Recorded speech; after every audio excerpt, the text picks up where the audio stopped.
namitas ako ng buko. Pakain natin sa alagang manok. Tara, samahan nyo ako. Tignan natin kung ano yung reaction nila.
Yan, ilagay na po natin. Yan, natuto na silang kumain. Kasi nung una po nalagay ko, wala silang ano sa reaction.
Palitan natin yung inumin nila kasi medyo marami na.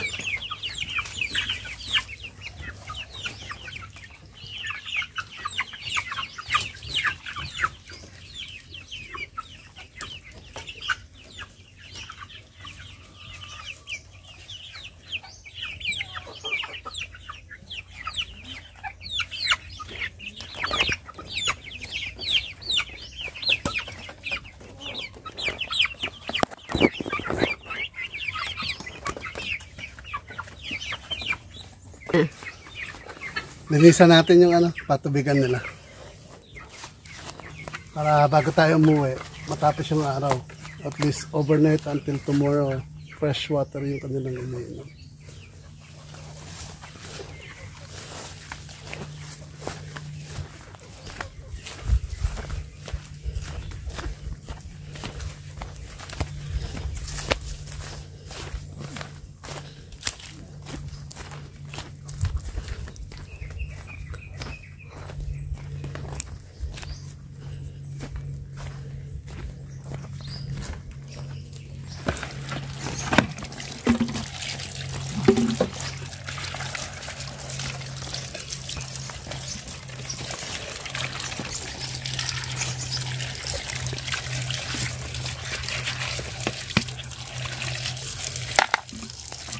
Importante din yung laging malinis yung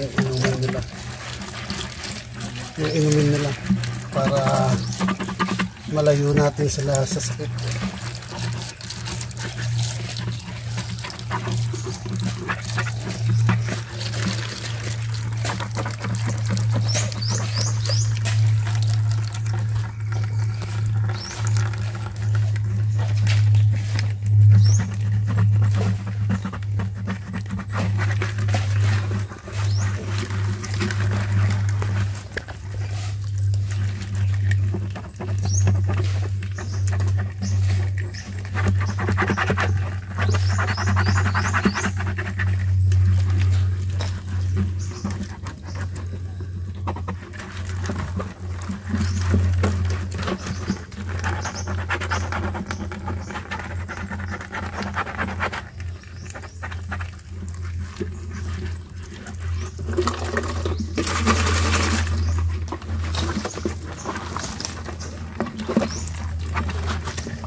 Si tatay ba dyan dala sa baba natin?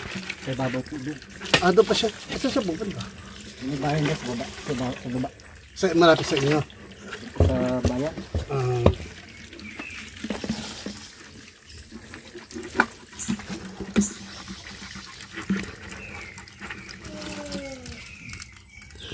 Kung marami po kayong tubig, it's better to clean their waterer or their feeder daily. Kasi para maiwasan yung contamination ng bibig, mag-build up ng mga bad bacteria yung inyong patubigan at kainan. Kaya I suggest linisan niyo po ito araw-araw.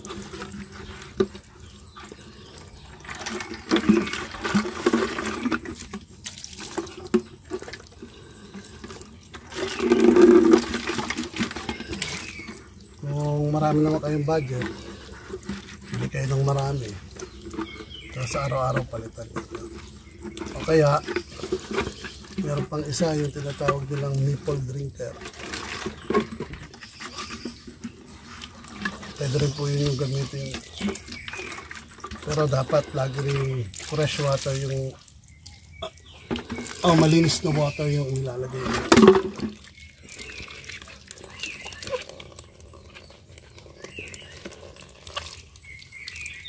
At least doon hindi kayo maghuhugas ng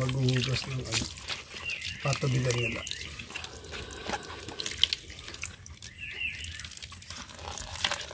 Yan na po yung mga maliliit na tips na natutunan ko yun sa mga talagang biyasa na nag-aalaga ng manok at into farming, into chicken farming.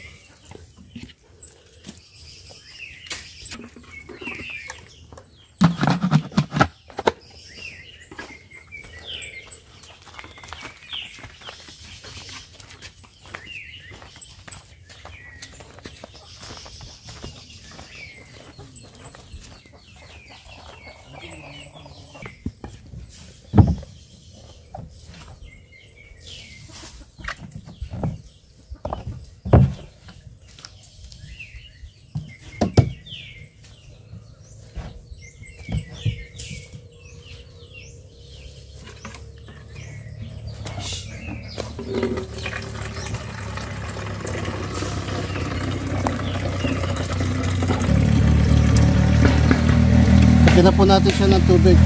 Sa ngayon, ano pa lang ang nilalagay kong tubig? Mineral water.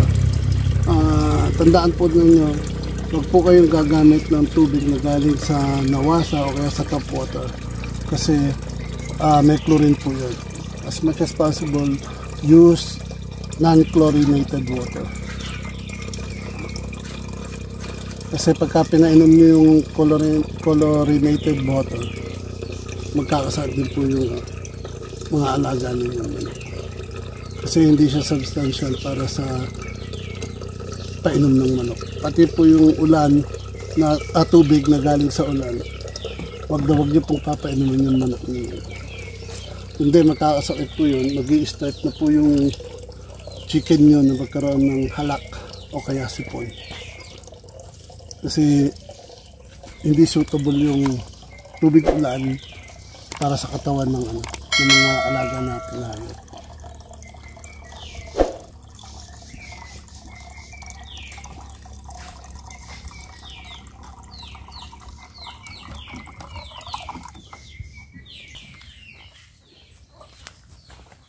Tara po, balik ulit tayo dun sa sa kulungan. Lagyan na natin sa tubig.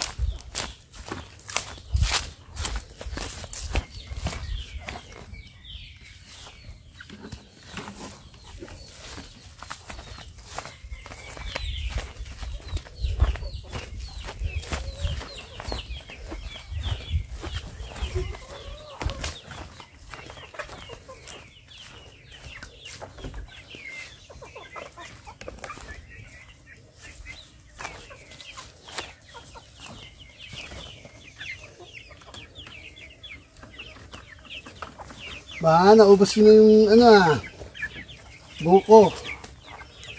Tignan nyo po, yung reaction nila sa buko. In less than 1 hour, naubos na nila yung buko.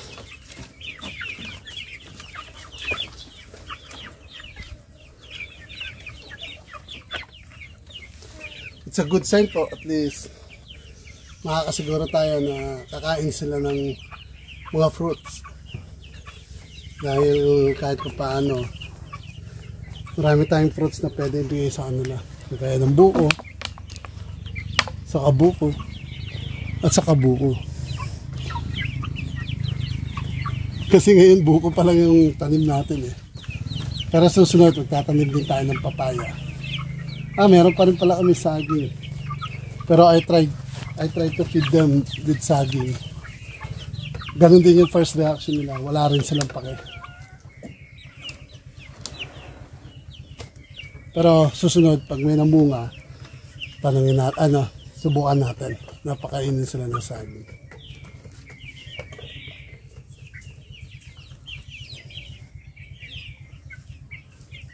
Yun ang problema.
Lagyan na rin natin sila ng feeds.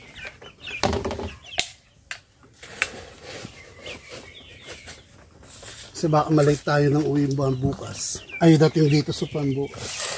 Tapos may pagkain na sila.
Sara na natin sila.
Ayan, pakita natin. Mga ka-Johnny, yung sinasabi ko sa inyo, invader. Oh. Kita nyo. Ayun, nakawala na yung isa. Delikado to. Ayun. Oh, galing niya, oh. Ayun yung sinasabi ko sa inyo, mga invader na ano.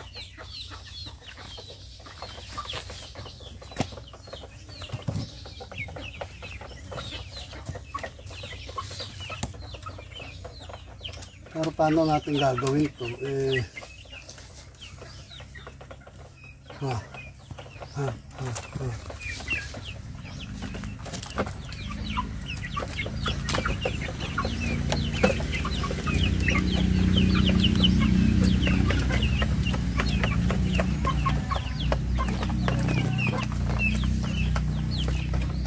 Alam ko na. I need to get hammer.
Ito po, kaya natin tinakpan. Ito po yung butas. Lumaki na siya. Yung mga invader na manok, actually maliliit lang yun, hindi nila kaya yun eh. Yung mga nanay nila, yun yung dumali, tinulungan sila.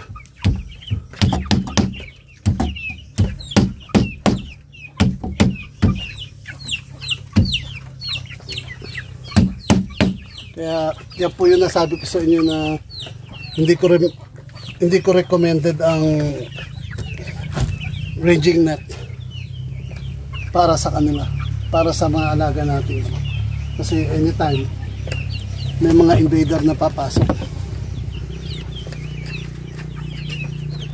Katulad nung ipinakita ko sa inyong video ay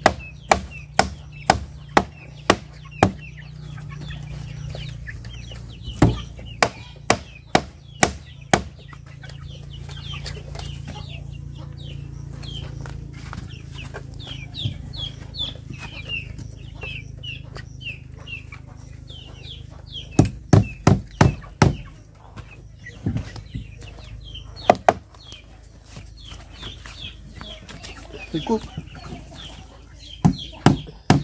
pinagato.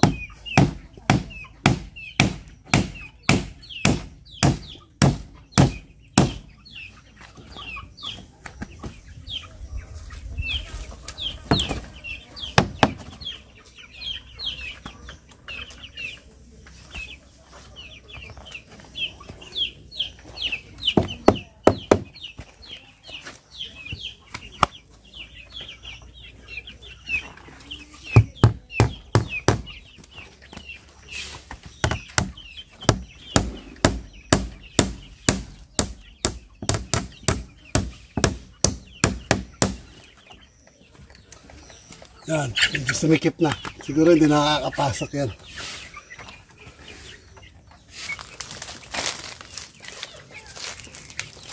One time mag-stay tayo rito. Tignan natin yung effectivity ng ating solar. Kung effective ba na nailawan sila ng matagal or magdamag. Tignan natin kung magiging effective. Tapos yung sabi ko sa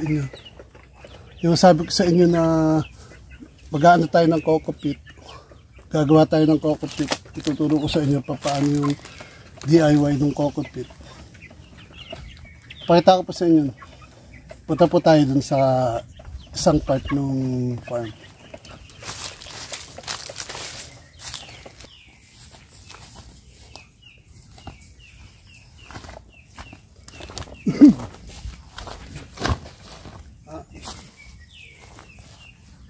So katulad na sabi ko sa inyo, ipunin natin yung mga buko na nandito sa paligid. So makapag-ipon na po kami. Tapos may nahingi rin kami sa labas, mga buko na papaarawan natin ng at least tatlong araw natin paarawan. I hope lang na continuous yung sikat ng araw. Kasi mas maganda siya at mas madali siyang madaling kuhain yung coco pit niya kapag dry na siya. So, ngayon bibilad lang muna natin sa arawan. And then, we hope na hindi umulan. Tapos, after 3 days na tuyo na siya, doon po natin sisimulan yung ituturo ko sa inyo na DIY na kagamitan natin without using any shredding machine or coconut husk shredding machine. DIY lang, mano-mano. Kaya pag natuyo siya, samahan niyo po ako. Tuturo ko po sa inyo kung paano. And then kung meron pa kayong great idea dun sa ituturo ko o ipapakita ko sa inyo, feel free to comment.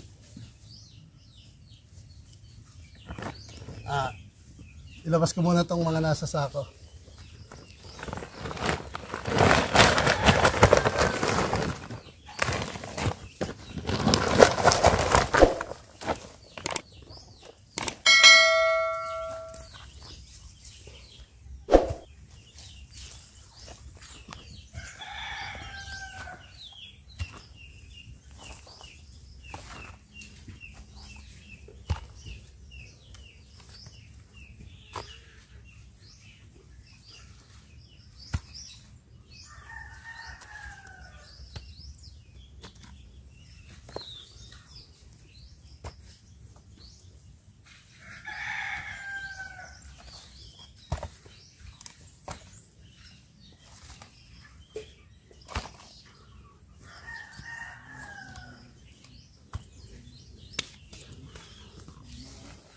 Yan.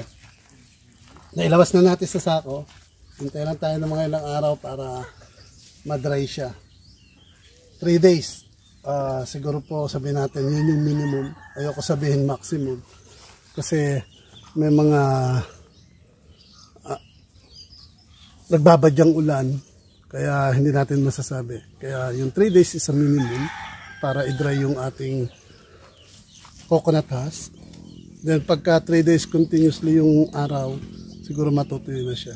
Tapos sasabihan ko kayo kung tuyo na siya o hindi pa. So sa ngayon, ito na lang po yung update natin sa ating farm for today. Nakakahingan. Napagod ako. Thank you for watching. And then sa mga bago pa lang sa nakakapanood na aking video, please do subscribe and just hit the notification bell para maging updated kayo sa mga bagong video na i-upload ko. Thank you for watching. Have a nice day.